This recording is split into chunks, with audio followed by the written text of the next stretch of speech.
The hum of my birthplace, Smiljan, a quiet whisper in the wind that swept through the Lika region, was the first lullaby I truly remember. It wasn't the murmur of conversation, nor the gentle bleating of sheep from the nearby pastures, but something deeper, something resonant. Perhaps even then, before I understood the language of electricity, my nascent mind was attuned to the vibrations of the world.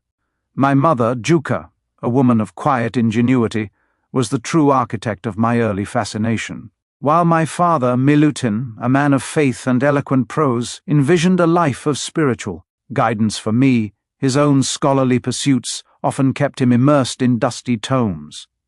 It was Juka, however, who would conjure wonders from scraps of metal, and wire in the quiet hours after the household chores were done. I'd watch her, a smudge of soot on her cheek, her brow furrowed in concentration, as she coaxed life into small, intricate contraptions, a spinning top that continued its gyration long after it should have faltered, a rudimentary alarm that startled the hens from their slumber. These were her unassuming miracles. These were the sparks that ignited the fire within me. My father, bless his earnest heart, saw the spark and mistook it for a divine calling. The priesthood was a noble path, a life dedicated to the souls of our community. He'd speak of it with a gentle, persuasive tone, his eyes alight with the conviction of his faith. But my soul, it seemed, was already claimed by a different kind of divinity, the electrifying invisible forces that governed the very fabric of existence. The precise, elegant dance of mathematical equations held more allure for me than any sermon. The potential of a voltaic pile resonated more profoundly than the sacred texts. It was a divergence he couldn't quite comprehend, a silent struggle played out in the quiet corners of our home. My education, then, was a determined escape route. The real Schule in Karlstadt, a place that felt like a world away from the pastoral charms of Smiljan, was my first real immersion. It was there, amongst the chalk dust and the ticking of metronomes, that the abstract concepts began to solidify. The Polytechnic Institute in Graz proved to be a crucible. The lectures were rigorous, the challenges immense, but the allure of the practical application of these scientific principles was intoxicating. I remember one particular professor, a man with a booming voice and an almost palpable passion for his subject, who demonstrated the principles of alternating current. The power of it, the sheer elegance of the concept, it was a revelation. While others might have been impressed by the raw energy, I was captivated by the controlled, designed energy. It was here, in the lecture halls and laboratories of Graz, that the seed of my future work truly began to germinate. The University of Prague, though a shorter sojourn, added another layer to my burgeoning understanding. Each institution, each learned man, offered a piece of the grand puzzle. I devoured texts, I debated with fellow students, I spent countless hours wrestling with theoretical problems, seeking the elegant solutions that I knew, deep within my bones, must exist. The world, as far as I was concerned, was a vast, intricate machine, and electricity was its vital, pulsating heart. Yet, for all this academic rigor, for all the knowledge I absorbed, there was a yearning that persisted, a sense of a missing piece. The theoretical, while fascinating, craved manifestation. I needed to build. I needed to take these abstract equations and transform them into tangible forces that could reshape the world. The transition from student to something more, an inventor, perhaps, or something entirely new, was a feeling that began to coalesce during these formative years. It was a restless energy, mirroring the very forces I sought to harness, pushing me forward, drawing me towards the unknown. My time in Europe, while invaluable, was also a period of grappling with practical realities. Opportunities for groundbreaking work were scarce, and the financial burdens of research were ever present. I knew with a certainty that bordered on obsession that my destiny lay across the Atlantic, in a land that promised innovation and ambition in equal measure. It was a gamble, a leap of faith fueled by boundless optimism and an unshakable belief in my own disruptive vision. The faint hum of Smiljan, the scent of my mother's experimental workshop, the stern but loving gaze of my father. They were memories I carried, but they were the echoes of a past I was determined to transcend. My future, I felt, pulsed with a different kind of energy, an energy that pulsed from the very heart of the modern world, an energy waiting to be discovered, to be understood, and most importantly, to be unleashed. The journey was far from over. It was, in fact, just beginning to electrically charge. The air in Budapest was thick with the scent of coal smoke and damp earth, a stark contrast to the cleaner, crisper air of my homeland. But beneath the layers of industrial haze, I felt a different kind of atmosphere, settling around me, one of anticipation, of nascent progress. Tivadar Puskas, a man whose vision had ignited the spark of this nascent telephone exchange, was a figure of industry and excitement. Yet, upon my arrival, the grand vision was still taking shape, a skeleton of wires and steel waiting for its nervous system. The initial weeks were a peculiar blend of frustration and quiet observation. The blueprints, meticulously rendered, spoke of potential, but the reality was a sprawling construction site, a symphony of hammers and shouted instructions. While the exchange remained stubbornly silent, I found myself immersed in the intricate world of the Central Telegraph Office. Here, among the existing infrastructure, the hum of countless messages traversing the ether, I found a different kind of purpose. As a draftsman, I meticulously documented, clarified, and, in the quiet hours, began to see the inefficiencies, the subtle bottlenecks in the flow of information.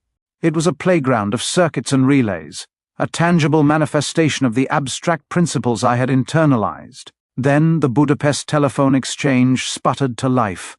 The first crackle of a voice, the hesitant connection, the successful transmission of a spoken word across distance. It was a moment that vibrated with a profound significance.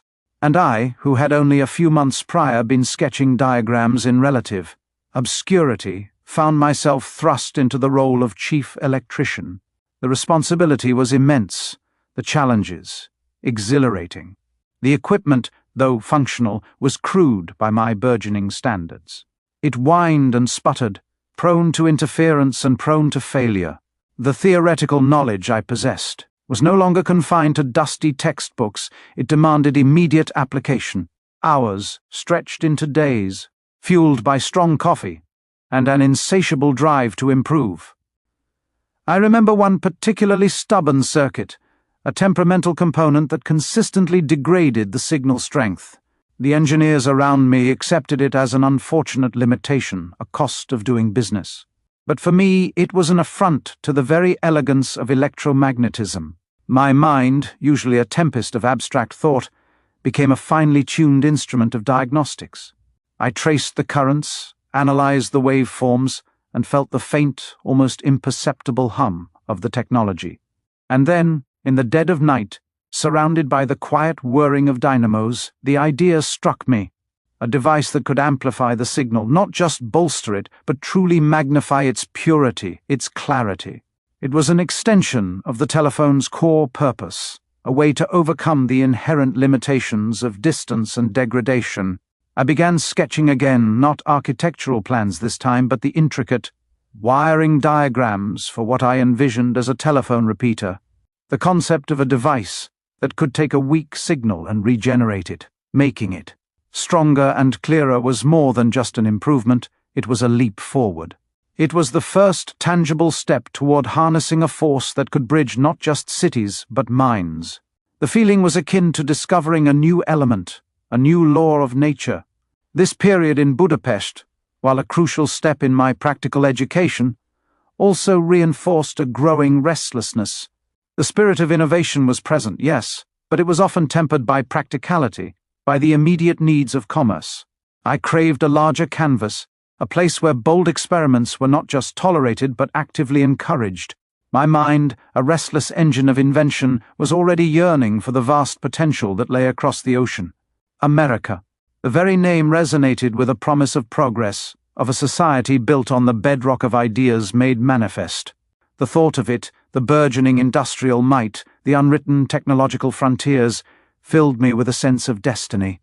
Budapest had been a vital crucible, refining my skills and sharpening my vision. But the true forging, the true unleashing of the forces that pulsed within me, awaited a different kind of fire. The journey from Smiljan, through the hallowed halls of academia, to the hum of this European exchange was all leading to that distant, electrifying shore.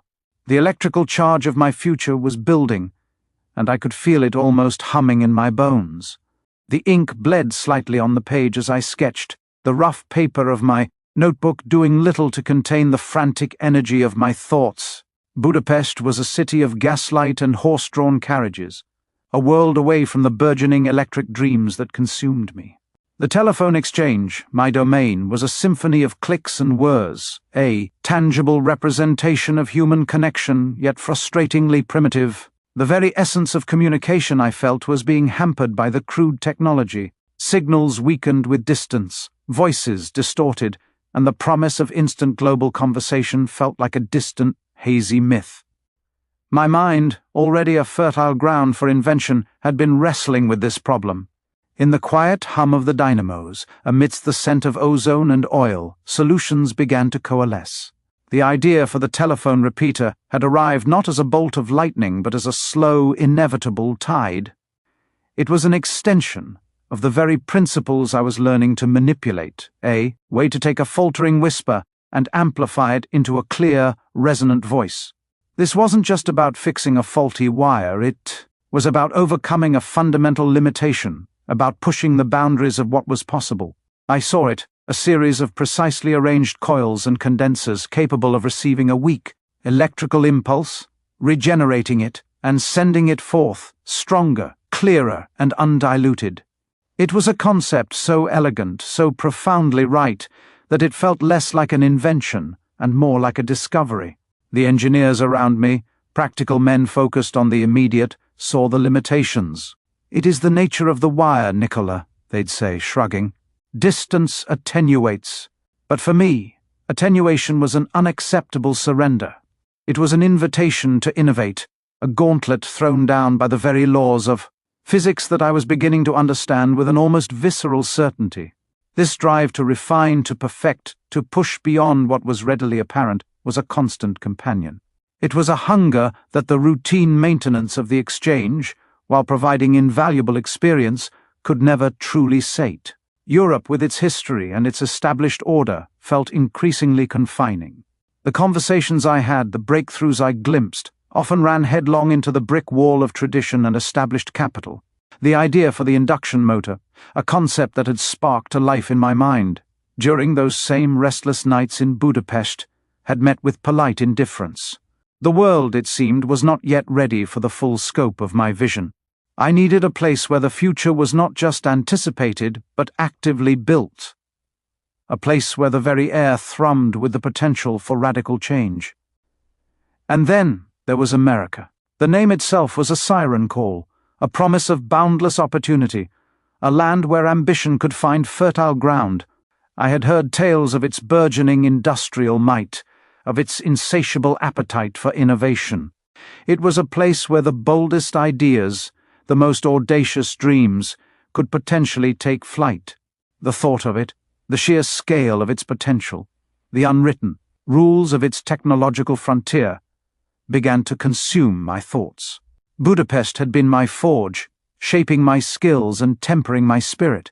But the true fire, the crucible where my most ambitious creations would be born, lay across the Atlantic. The electrical charge in my veins, a constant hum of nascent ideas was building, and I knew, with an unshakable certainty, that my destiny lay in that distant, electrifying land. The decision, once made, felt like a release of pent-up energy. I said my goodbyes, the faces of my colleagues a blur of well-meaning concern and unquestioning acceptance. My few meager possessions were packed, but my mind was already racing ahead, filled with schematics and equations. The letter of introduction. Thomas Edison, a man already legendary in the burgeoning world of electricity, felt like a golden ticket, a key to the kingdom I so desperately wished to enter. The journey across the ocean was a time of intense introspection. The rhythmic sway of the ship, the vast expanse of the grey sea, seemed to mirror the immensity of the task ahead. I would arrive in America with little more than the clothes on my back and a mind brimming with ideas. A mind that had proven capable of wrestling with the very forces that illuminated the modern world. The thought of meeting Edison, of working alongside the man whose name was synonymous with invention, filled me with a mixture of awe and an almost feverish anticipation. I envisioned our collaborations, the exchange of ideas, the synergy of two minds dedicated to shaping the future. I was ready for the challenges, ready for the competition, ready for the opportunity to finally unleash the full force of my imagination upon a world that was at last beginning to speak the language of electricity. America, I felt in my bones, was where my true work would begin. My first meeting with Thomas Edison was not the convergence of celestial bodies I had imagined. The man who greeted me in his Pearl Street laboratory was not a fellow priest of science, but a titan of industry. His eyes, sharp and restless, did not seek the cosmic truths in my theories, but the practical, coinable applications. He held my letter of introduction, glanced at it, then at me, a flicker of something. Impatience, perhaps, or a practiced sizing up, crossing his features. "I hear you're a clever one," he grunted, his workshop smock stained with grease and chemical residue. "Good. I have dynamos that are inefficient, temperamental beasts. Tame them, and there's $50,000 in it for you." The sum was staggering, a king's ransom, but it was the challenge that electrified me. $50,000. It was an American way of speaking, I supposed, a grand, material pronouncement of a task's importance. I threw myself into the work, my mind a whirlwind of calculations and redesigns. For months, the grimy, chaotic workshop was my sanctuary.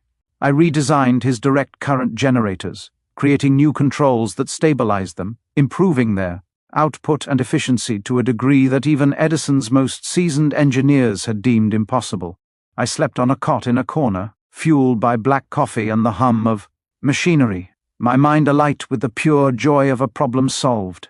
When I presented him with the completed designs, the schematics for 24 distinct improvements, I felt a surge of triumph. I had not only met his challenge, I had surpassed it.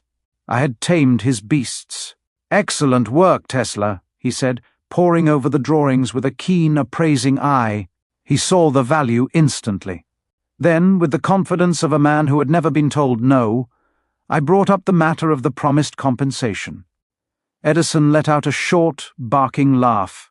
"Tesla, you don't understand our American humor," he chuckled, clapping me on the shoulder with a force that felt more like a dismissal than a congratulations.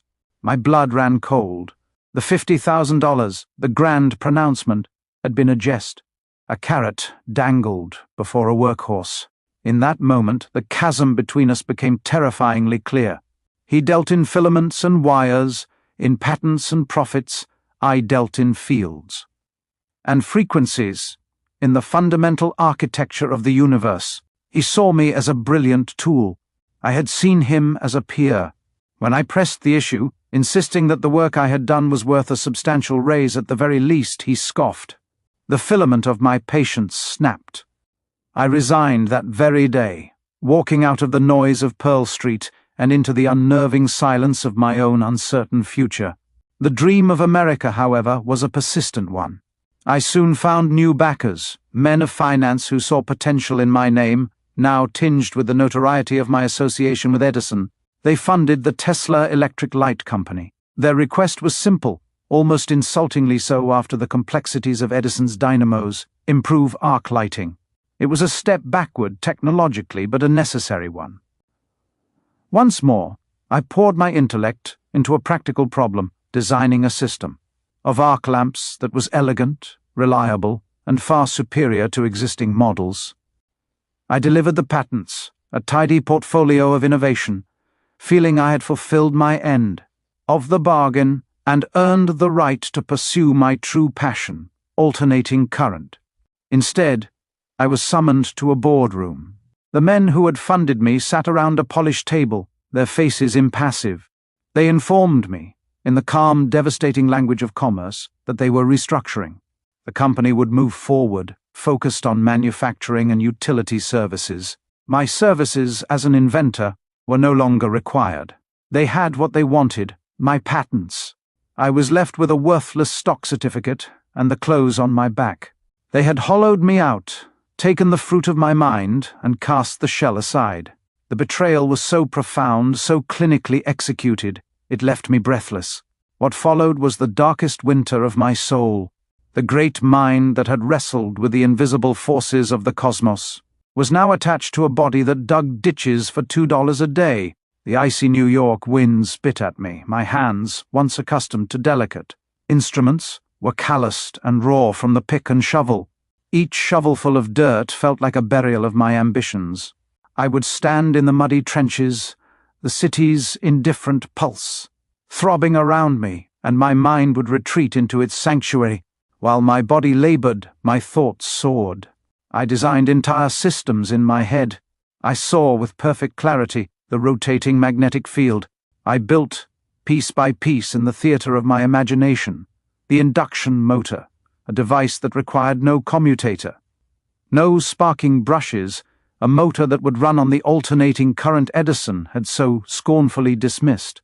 The idea was a sunbeam in my personal abyss, a promise that this physical degradation was temporary. The world might have forgotten me, but the universe had not. Salvation came in the unlikely form of a foreman who, hearing my accent and curious about my story, listened as I spoke not of my woes, but of my vision for an electrical future. He was impressed enough to introduce me to Alfred S. Brown of the Western Union Company. Brown and his partner Charles Peck were men of a different caliber than my previous investors. They were not just financiers, they were men with a sense of the technological horizon. I did not approach them as a supplicant this time. The ditch digging had scoured away my naivety, replacing it with a core of hardened resolve. I laid out my vision for AC power not as a mere improvement, but as a revolution. I spoke of power transmitted over hundreds of miles, of cities lit by a single distant waterfall, of factories powered by motors of sublime simplicity and efficiency.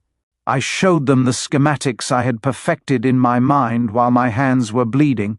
They saw it. They saw the future I was offering. They gave me a laboratory, a space of my own.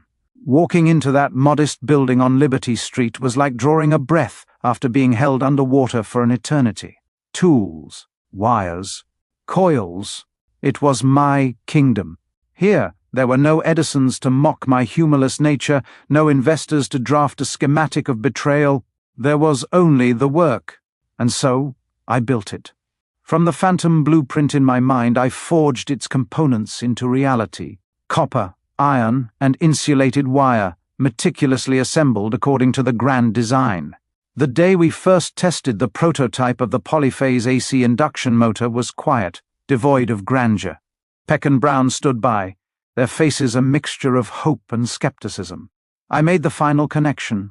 I threw the switch. There was no stutter, no groan of mechanical complaint. There was only a low, confident hum. The rotor, suspended within a magnetic field that was no longer a static force but a whirling, invisible vortex, began to turn. It spun smoothly, silently, powerfully, with an elegance that was almost biological. It was alive. In that silent, perfect rotation, I felt not just vindication but resurrection. This was not an improved arc lamp or a more efficient dynamo. This was the heart of a new age. The battle of the currents was no longer a theoretical debate held in the corridors of Edison's workshop. It was here, in my hands, a tangible reality humming with limitless power. My journey in America had been one of brutal education, of being stripped down to nothing. But in the process, I had found the core of my own strength, and I had built the machine that would change the world. The war was just beginning. The exposition was a dazzling spectacle, a testament to human ingenuity, and a stage perfectly set for the unveiling of the future. As twilight deepened, casting long shadows across the white city, the lights flickered. To life, bathing the grand exposition grounds in an incandescent glow. It was a victory, not just for Westinghouse and the AC system, but for the very idea of progress, an idea Edison had sought to stifle. I stood on a raised platform, the hum of my machinery a counterpoint to the distant murmur of the crowds. My polyphase motors, sleek and efficient, powered everything from the elevated railway that circled the fair to the intricate machinery of the exhibits. Each whirring component was a silent refutation of Edison's fear-mongering, a tangible demonstration. That alternating current was not a dangerous beast to be feared, but a powerful, dependable servant. George Westinghouse, ever the pragmatist, stood beside me, his face etched with a mixture of pride and relief. He had placed his faith and a considerable fortune in my vision, and the exposition was proving him right with every illuminated avenue and smoothly operating machine. The initial investment, the $60,000 that had seemed so substantial, now felt like a pittance compared to the potential this single demonstration held. The whispers that had once followed me, the jeers about my humorless nature, seemed to fade into the background, drowned out by the triumphant symphony of AC power. I saw him, too, in the throng below. Thomas Edison. He stood apart, a solitary figure amidst the jubilant crowds, his expression a mask of grim determination. I knew what he was thinking. He saw not mere lights, but the inexorable march of a technology that threatened to render his life's work obsolete. He had fought us with propaganda, with public electrocutions of animals, hoping to instill a primal fear of the unknown. But the reality of AC, powering this dazzling city of lights, was a far more persuasive argument. A reporter, his notepad clutched eagerly, approached me. "Mr. Tesla," he began, his voice amplified by the vastness of the exposition hall, "the public is captivated. They've been told AC is dangerous, that it's a menace. What do you say to them now?" I looked out at the sea of faces, illuminated by the very current I had harnessed. "I say," I replied, my voice clear and steady, "that fear is the greatest obstacle to progress. The alternating current system is not a menace, but a miracle. It is the dawn of a new era, an era where power can be delivered to every home, every factory, every corner of this great nation, and indeed the world, efficiently and affordably. What you see tonight is not a fleeting spectacle, but the future." Westinghouse placed a hand on my shoulder, a gesture of solidarity. "Tesla's AC system," he added, his booming voice resonating through the crowd, "is the backbone of modern civilization. It is the power that will drive innovation, create opportunities, and illuminate the path forward." The victory at the exposition was not an end, but a critical turning point. The war of the currents was far from over. Edison, though reeling, was a formidable opponent. He would continue to fight, to innovate, to adapt. But in the heart of Chicago, under the glow of countless electric lights, I had proven that my vision, the vision of alternating current, was not just a theoretical possibility, but a tangible, powerful reality. Back in my Liberty Street laboratory, the quiet sanctuary where the core of my work resided, I continued to refine my inventions. The world now knew my name, knew the promise of AC. But the true revolution, the widespread adoption and integration of my systems, would require more than just public demonstrations. It would require unwavering dedication, continuous innovation, and the strategic dismantling of the old, restrictive ways of power distribution. I began to sketch new designs, my mind already leaping ahead.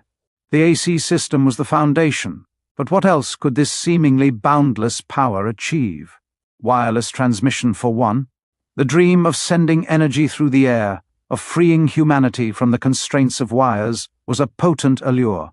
The exposition had shown the world what AC could do. My laboratory would show it what AC could become. The tools, the wires, the coils, they were no longer just components of a machine, but the instruments of a grander symphony, a symphony of progress that I, Nikola Tesla, was composing one revolution at a time. The hum of the polyphase motor was no longer just a sound, it was the heartbeat of the future, and it was growing stronger with every passing moment. The hum of the polyphase motor was indeed the rhythm of my new reality, a constant, reassuring thrum beneath the cacophony of New York City. But a symphony cannot rest on a single note, however powerful. The victory in Chicago had secured the orchestra. Now I had to compose the masterwork. My thoughts, however, were not on the city streets below my window, but on a place of elemental fury and untamed power, Niagara Falls. I had visited the falls years before, and the sight had imprinted itself upon my very soul. It was not merely water cascading over a precipice. It was a liquid engine, a testament to the raw kinetic energy of the planet. I saw in its roaring descent the potential for a power so immense it could illuminate the entire eastern seaboard. While Edison and his ilk were still thinking in terms of city blocks, of tethering communities to grimy coal-fired plants, I saw a future where a single, clean, majestic source could power nations. The dream had been with me for a decade, a seed waiting for the fertile ground of AC's acceptance. Now it was time for it to grow. The project was a leviathan, convincing the financiers, men whose imaginations rarely stretched beyond their ledgers, was a task as monumental as the engineering itself. I spoke to them not just of volts and amperes, but of a new American epoch. Gentlemen, I would say, my voice resonating with a conviction that bordered on prophecy, we are not merely building a power station, we are building a cathedral of current. We will harness the very voice of the continent and teach it to speak in the language of light and industry. There were endless meetings, blueprints that covered entire floors, and calculations that filled volumes. I designed immense dynamos, alternating current generators on a scale never before conceived. Each one was a titan of copper and steel, precisely balanced to spin in harmony with the river's flow. The work was grueling, a battle fought on two fronts against the unyielding laws of physics and the fickle nature of men with money. Edison's shadow still lingered, his whispers of AC's dangers echoing in the corridors of power. But the logic of my system, its efficiency over long distances, was undeniable. The 20-mile stretch to Buffalo was the perfect proving ground, a challenge DC could never hope to meet. Westinghouse, my steadfast ally, saw the vision and threw the weight of his company behind it. Slowly, painstakingly, the cathedral began to rise from the mist of the gorge. Yet even as this grand machine was being assembled piece by piece, my mind was already racing beyond it. Wires, however efficient, were still shackles. They were a physical constraint, an earthly tether on a celestial force. True progress, I knew, lay in severing that tether. In my laboratory late at night, when the city fell into a strained silence, I pursued this more ethereal vision. My work began to center on the phenomenon of resonance. Just as a perfectly tuned string on a violin will cause another to vibrate without touching it, I believed energy could be transmitted through the air, through the very medium of the earth itself, if one could only find the correct frequency. The key to this was a device that was beginning to take shape on my workbench, a disruptive discharge coil. It was an odd-looking contraption, a primary and secondary coil of wire, a capacitor, and a spark gap. It looked less like a machine, and more like an instrument for a forgotten electrical religion.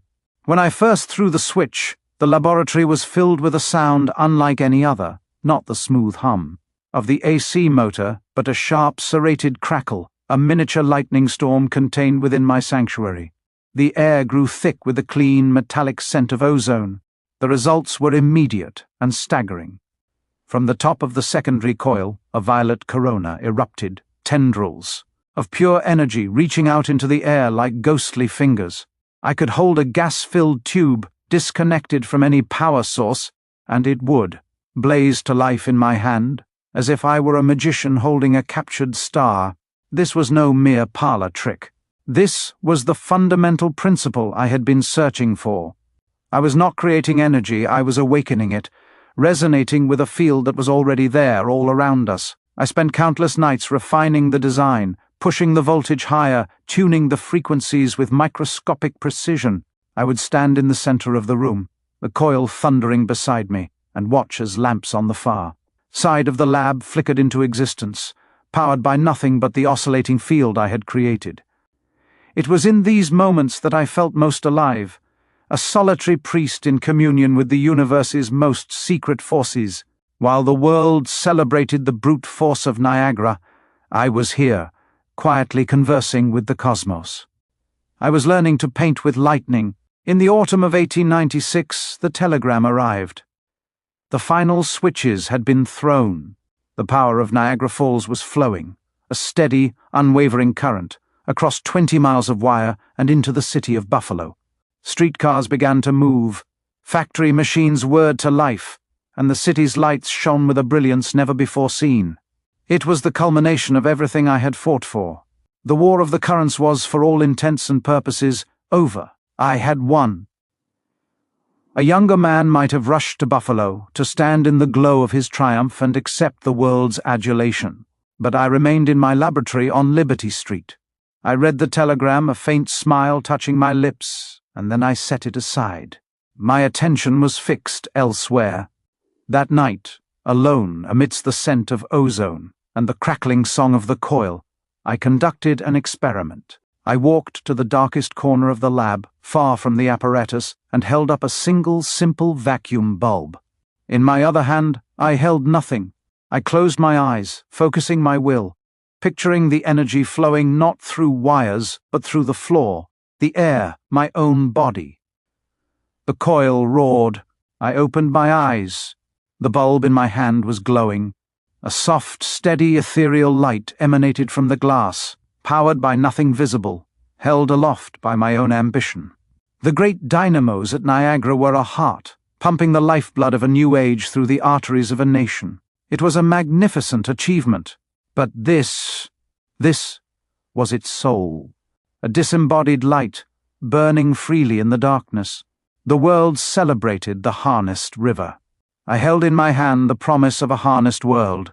The symphony was just beginning. The promise I held in my hand that night burned brighter than any arc lamp in Buffalo. It was a beacon, illuminating a path not just for cities, but for civilization itself. The harnessed river was a magnificent brute, a beast of burden. My ethereal light was a thought, an idea made manifest, boundless and free. To share it, to amplify it until the entire globe resonated with its frequency, became the singular obsession of my existence. A symphony requires an orchestra, and my laboratory, for all its wonders, was but a single violin. I needed a grand stage, an instrument built to the scale of the world. I needed Wardenclyffe. To build such an instrument, however, required the one thing my mind could not conjure from the ether capital. And so, I found myself doing what I most despised, courting the titans of industry. Men whose imaginations were tragically anchored to the tangible clink of coin. I went to J. Pierpont Morgan. His office was a cathedral of commerce, all dark wood and heavy drapery, smelling of old leather and consolidated power. He sat behind a desk, the size of a small schooner, his eyes like two chips of granite. I did not speak to him of free energy for all mankind, such a concept to a man.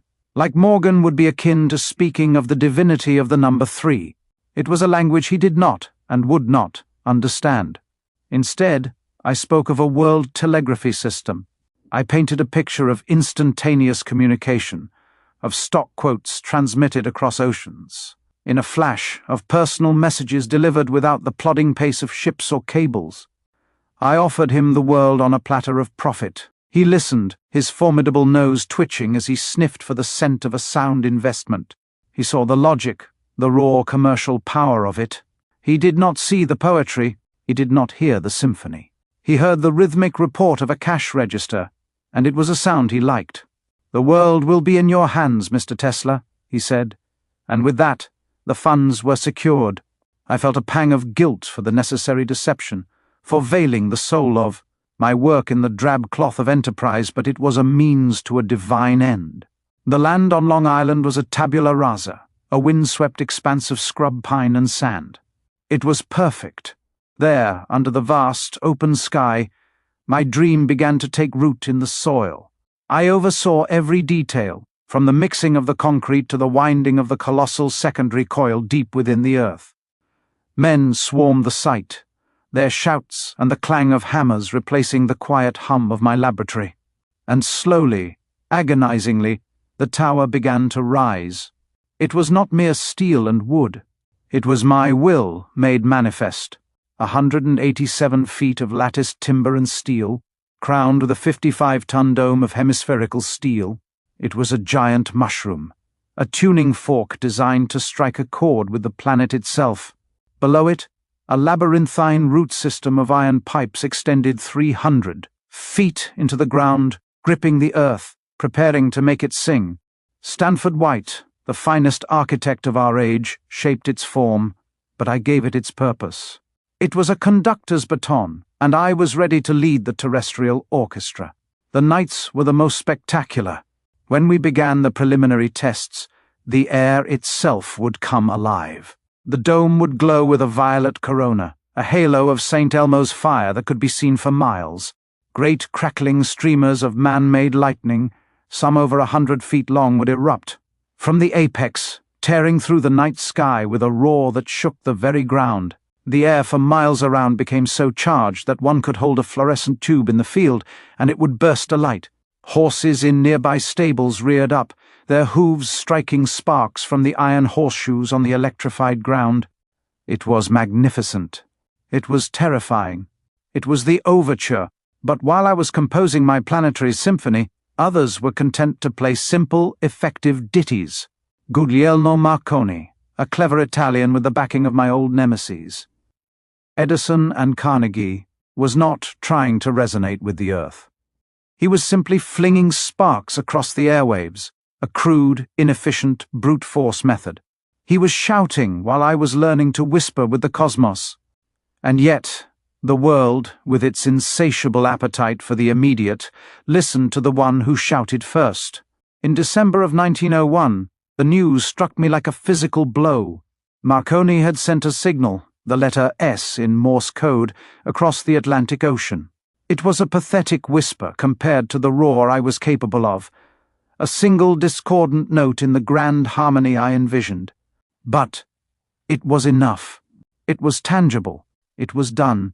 The effect on my investors, chief among them Morgan, was immediate and catastrophic.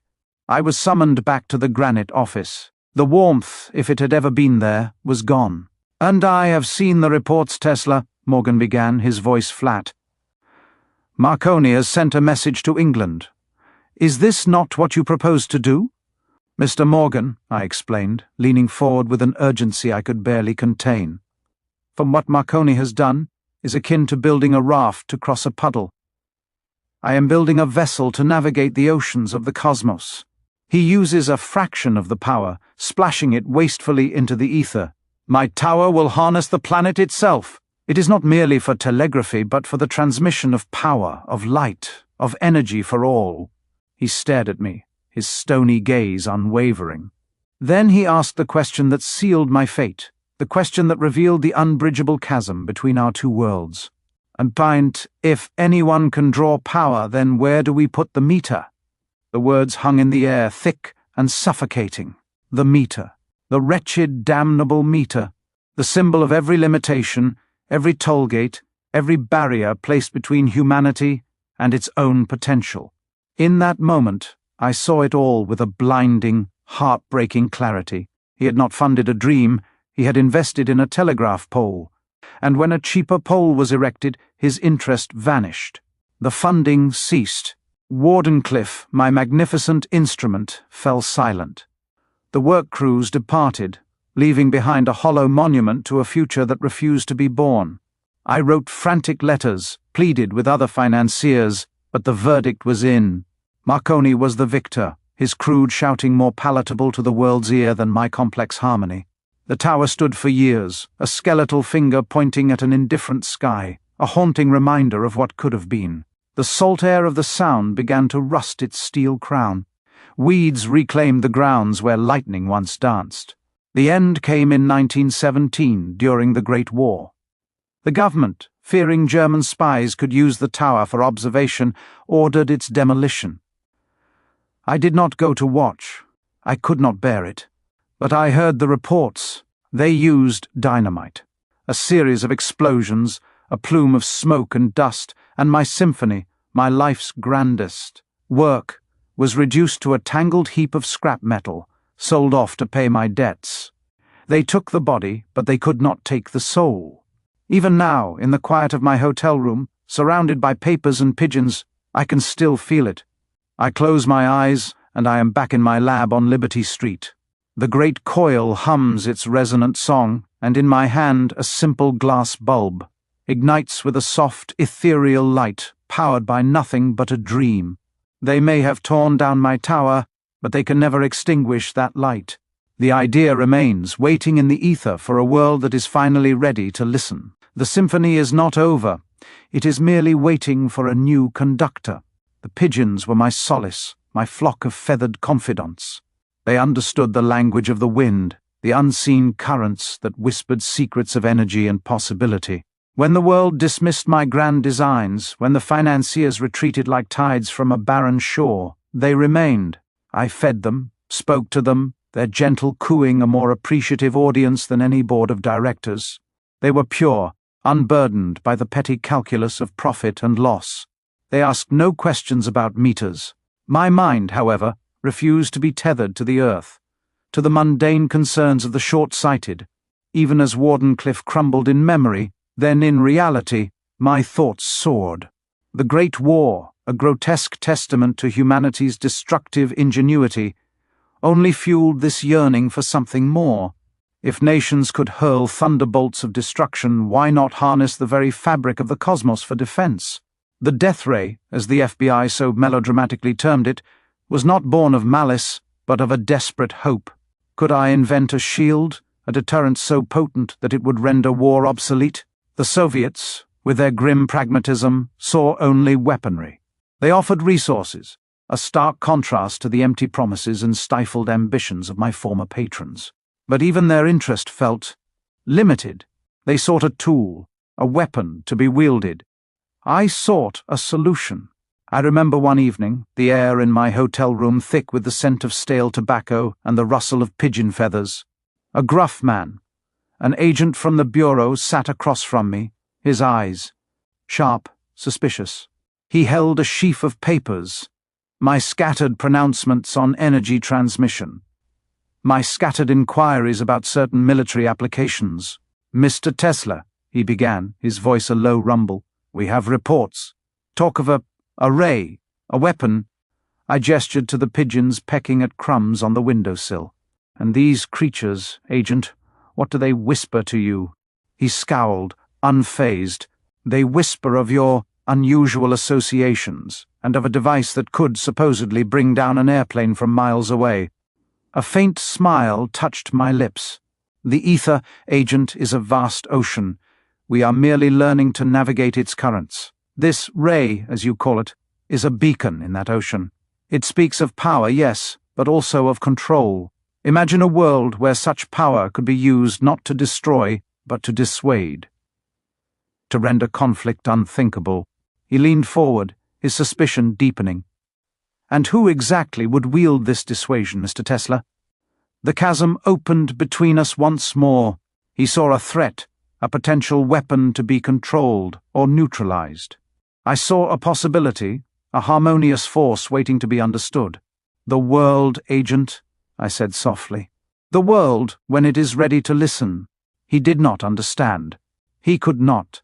He saw the wires, the coils, the raw energy, but he missed the symphony. He saw the potential for destruction, but not the profound beauty of order. He was a man concerned with borders, with territories, with the very limitations I sought to transcend. He rose to leave, mumbling something about national security and keeping an eye on me. I watched him go, a familiar weariness settling over me. The pigeons fluttered, a comforting presence. They knew. They understood the language of the boundless. My mind, however, was already elsewhere. The pigeons were merely a distraction, a gentle anchor in the storm of my thoughts. I was sketching again, not blueprints for destruction, but diagrams of resonance, of how to harness the very vibrations of the planet. The idea of the death ray, with its crude application of directed energy, felt almost barbaric now. There were more elegant solutions, subtler ways to influence the world. I thought of the power grid, of the wires that crisscrossed the land, carrying electricity like bruised fruit. They were so inefficient, so clunky. What if power could be transmitted wirelessly, not in a beam, but as an ambient field, a gentle hum that permeated everything? A world powered by the very air we breathe. And within that field, a subtle modulation, a specific frequency, that could indeed disrupt, or perhaps even heal. The Soviets were interested in a weapon. The FBI was interested in a threat, But I was interested in a fundamental shift in human consciousness. The death ray was a crude first step, a noisy announcement of a coming power. The true work lay in understanding the subtle energies, the cosmic harmonies that underpinned existence. I picked up a small, intricate device from my desk, a model I had been perfecting. It was not a weapon. It was a key to unlocking the planet's own resonant frequency. When coupled with the right transmission, it could illuminate cities, power industries, even influence moods. Imagine a world where despair could be gently nudged towards hope, where fear could be soothed by a resonant calm. The pigeons cooed as if in agreement. They felt the subtle shifts in the air, the unspoken currents of energy.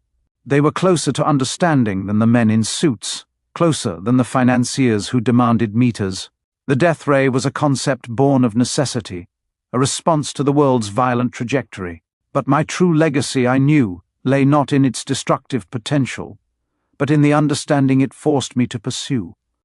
The symphony was not over. It was evolving, becoming more complex, more beautiful, more profoundly human. The ether still hummed with possibility, and I, Nikola Tesla, the eccentric pigeon, fancier, the consultant with outlandish ideas, was still its conductor. The world might not be ready for a meterless future, but it would eventually be ready for a harmonious one. My work was far from done. The light, though dimmed, was not extinguished.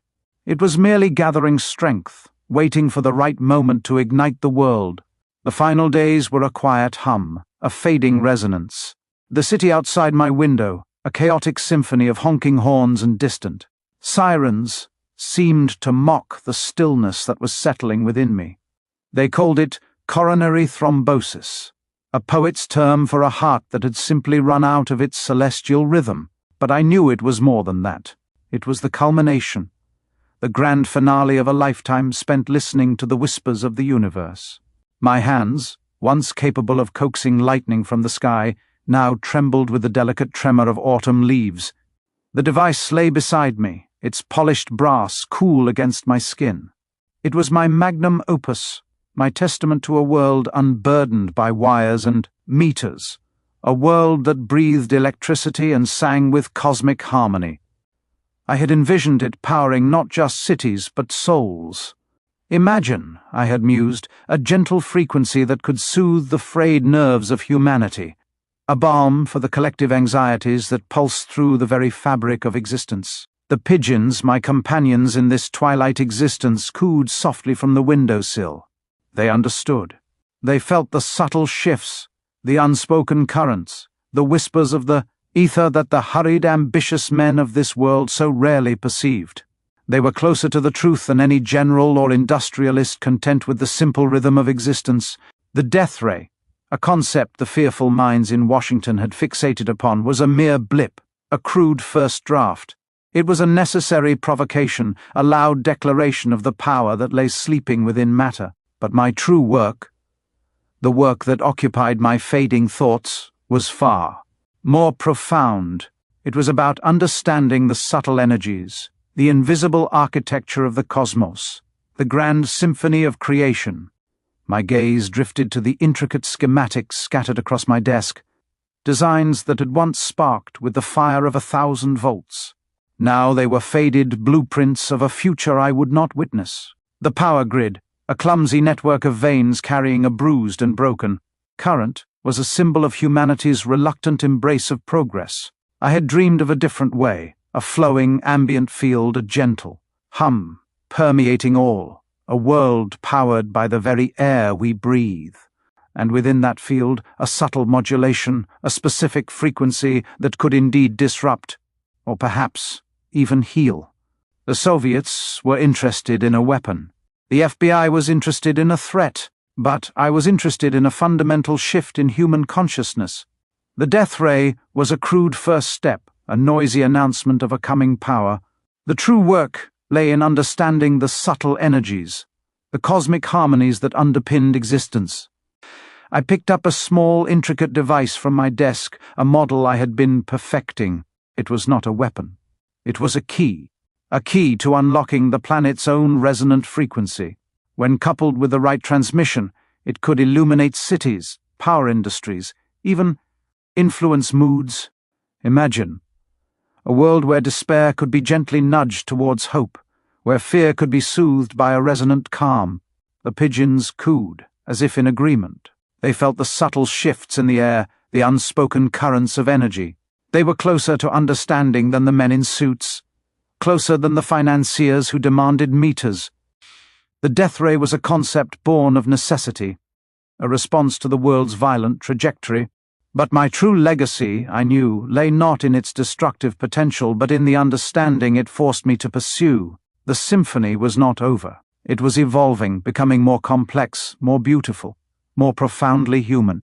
The ether still hummed with possibility, and I, Nikola Tesla, the eccentric pigeon, fancier, the consultant with outlandish ideas, was still its conductor. The world might not be ready for a meterless future, but it would eventually be ready for a harmonious one.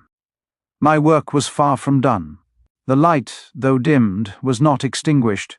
It was merely gathering strength, waiting for the right moment to ignite the world. A flicker of a smile touched my lips. They would find me here, a solitary figure in a room filled with the ghosts of 1,000 inventions.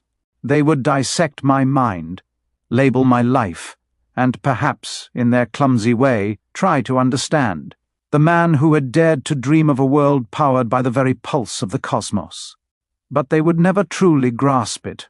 They would never feel the vibrant hum of the ether, the silent music of the spheres that had guided my every thought. They would never understand the profound beauty of a world bathed in wireless light, a world where energy flowed as freely as inspiration, a world where the very air vibrated with the promise of a brighter, more harmonious future.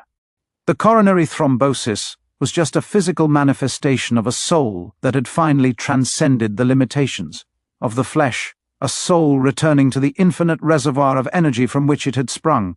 My heart had simply found its ultimate resonance, its final, perfect frequency. And as the last vestiges of consciousness ebbed away, I felt it, not as an end, but as a transition. The symphony was not over. It was merely shifting to a new ethereal plane, a plane where the conductor and the orchestra were one, forever bathed in the boundless wireless light of creation. The pigeons cooed again, a soft farewell chorus as the final note of my earthly symphony faded into the eternal hum of the universe.